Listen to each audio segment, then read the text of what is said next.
and frailing is what my teacher taught me. And you wrap down with your hand, sort of, some over in the Carolinas they'll call it claw hammer style, because you hold your hand, see, sort of like a claw hammer, see, with your claw here and there's a hammer, like so. And your hand, your fingers just lay in its row here, and you can wrap down like this on the strings. You can hit the chord, or you can hit one note,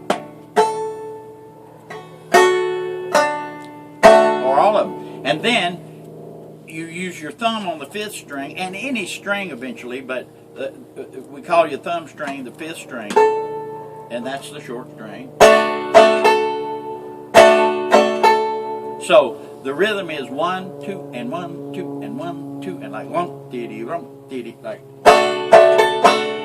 So 1, 2, and 1. The thumb is the end. 1, 2, and 1, 2, and 1. Not hard to do, but just awkward for a while. But you know, after a few days, it'll be second nature. You play your chords. Here's C.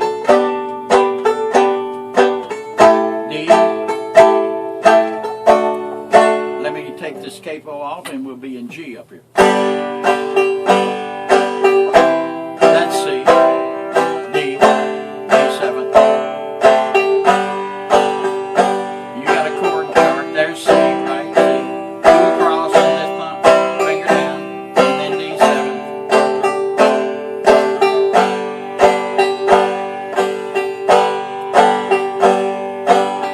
D7, C. To my particular style, and then the rappers on the banjo from Sand Mountain area, North Alabama, where I'm from, and around the country too. But this is something they really emphasize there, where I'm originally from and learned, is pulling off with the left hand. You hit it like I'm going to play this C chord, but I'm not going to play the whole chord. Just play that note with my ring finger, and I hit it with the right hand, and then I pull it off. Okay. And the thing about the banjo, it's interesting, you can play by picking with the left hand, and the noise, the sound is as loud as the right hand. On a guitar you can pick with the left hand, but you have to really pick it to make it sound loud, and it like kills your fingers. But the banjo, you just pull your finger off and you can learn to do it. Well, there's also push-offs, right? And you can push, yeah. And you can, this, I call it pulling off. You pull down, and, but, all right, now, but to go on with the style, my basic movement, my basic rhythm is pulling off on the first and fourth string, just as, for sample, while you frail. And this is the right hand. 1, 2, and. I'm going to add the ring finger on the left hand on the first string.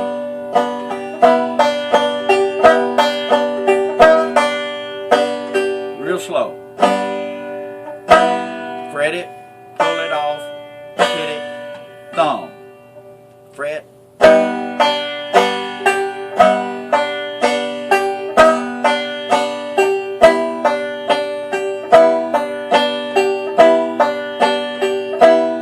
And then a good square dance rhythm is, and you just do it softly, or you can do it loud, do it soft.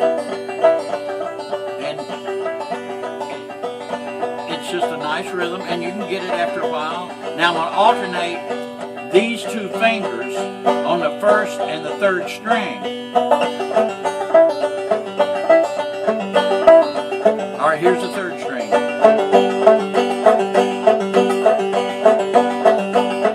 And pulling off on the first string.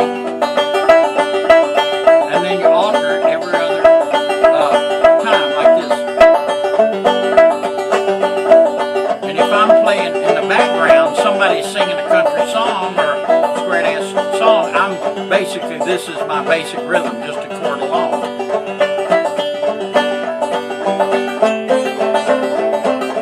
I'm holding doing the D7 chord, and I'm picking with the ring finger on that first string.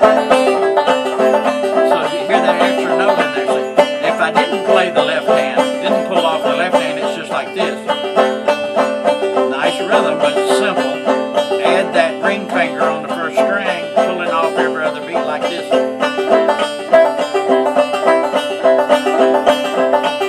Somewhere when this life is over, I'll fly away to that on this celestial shore. I'll fly away.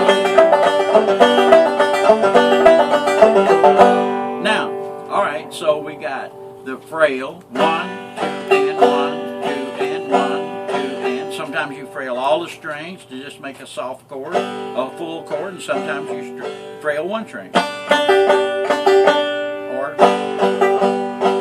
and after a while, you get your accuracy where you don't have to think about it. You can hit any of the strings with this rap. And it won't come at first, but with practice you can do it. Now, then, all right, basic rhythm, add the picking off on the first string, second fret with the, this is open chord, open G chord, with your ring finger. Then alternate for ring finger and middle finger, and the middle finger's on this third string, second fret. Oh, come from Alabama with the banjo on my knee. Louisiana, there my true love for to see. Oh, Susanna, cry for me. Come from Alabama with the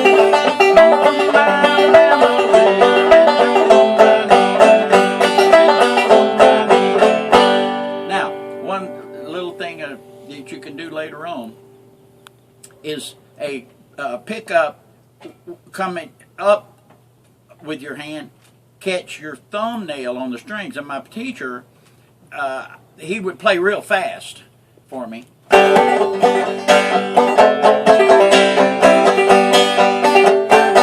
I would say, I'd say, oh, slow that down so I can hear you. And he would just go. And I would say, wait a minute, there's a boom, there's something, an off rhythm in there. And he said, oh, that's my thumbnail. When I bring my hand back up scraping on the strings, he said, I broke my thumb plowing. It's not supposed to do that. And I said, yeah, but it sounds good. So I put it in my style. See, I get that. Sometimes you can add that back thing.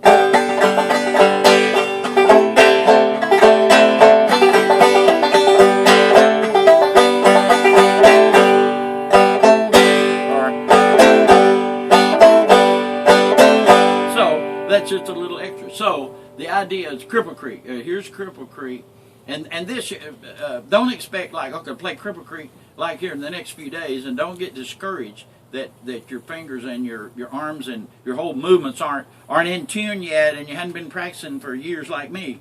Don't worry, it'll come, because I started diddling on the banjo with just a basic style, sort of like a rudimentary Pete Seeger style with people that I watched down home, but I wasn't quite getting the frail right, and then I moved to the frail. I used to play with fingers like that. And then I saw Arthur use his whole arm and hand, and that just thrilled me. So, and it took me 6 months to a year before I got the basic thing. And then after a couple of years of playing almost every waking moment, I wasn't doing something else. Then I was into the music real good and started playing with groups and stuff and making a little money. But so let me play Cripple Creek in the frailing style or rapping style, as some call it.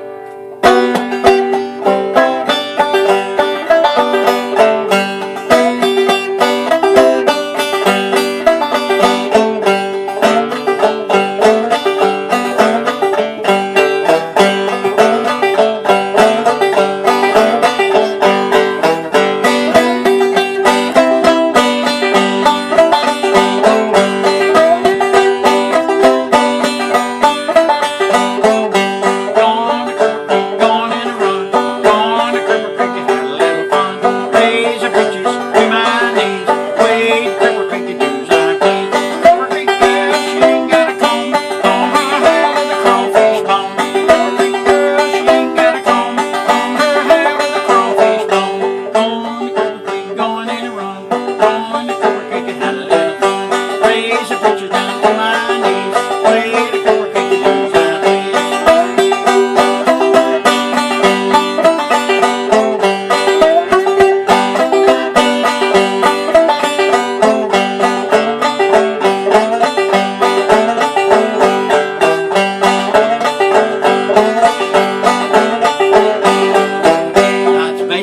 Creek, and you may notice I didn't pull off much with the left hand. Now here's, if I played it in a contest today, and the money's on the line in a banjo contest, I would play it fancier, like this.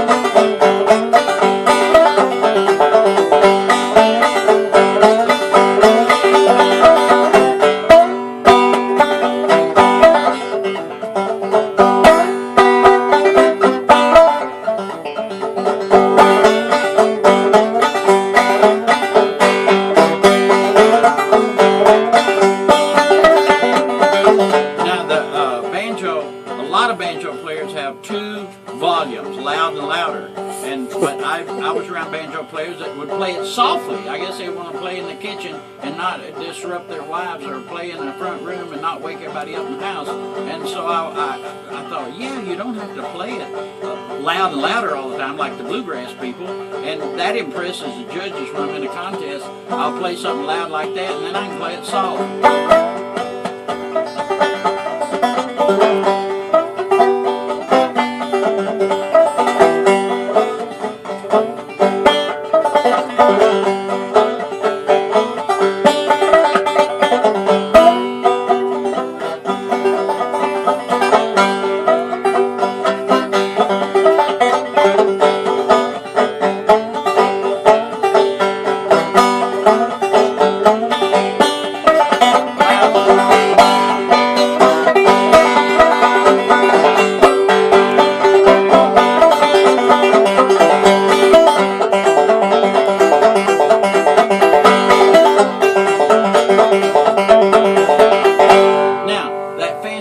I'm doing is just pulling off and a little bit of hammering on, but you just learn to do it, and learn to do it with all three fingers. You can do it. If you can do this one, you can do this one.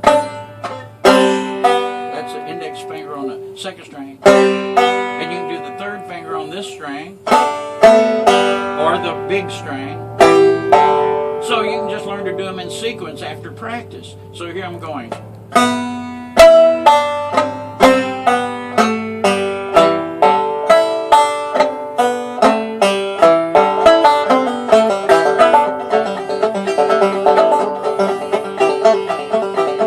Just with practice. It took me months and months and months and months to get able to do that, and maybe even a year or two before I could do it really smooth.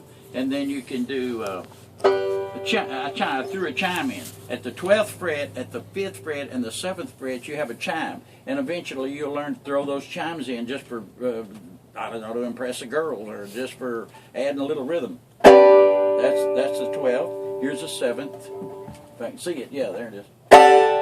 And here's the 5th. Well, my old strings are old and they're not doing. If new strings do better. All right, let me get it just right. There it is. There it is. And here's the 7th. And here's the 12th. 12th is the octave and the even strings on each side, and it's the loudest. So that's just something you can throw in. And the first song I learned real well from Mr. Kirkendall was Boil a Cabbage Down. It's G, G, G, G, C.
That was great. Well, Well, It's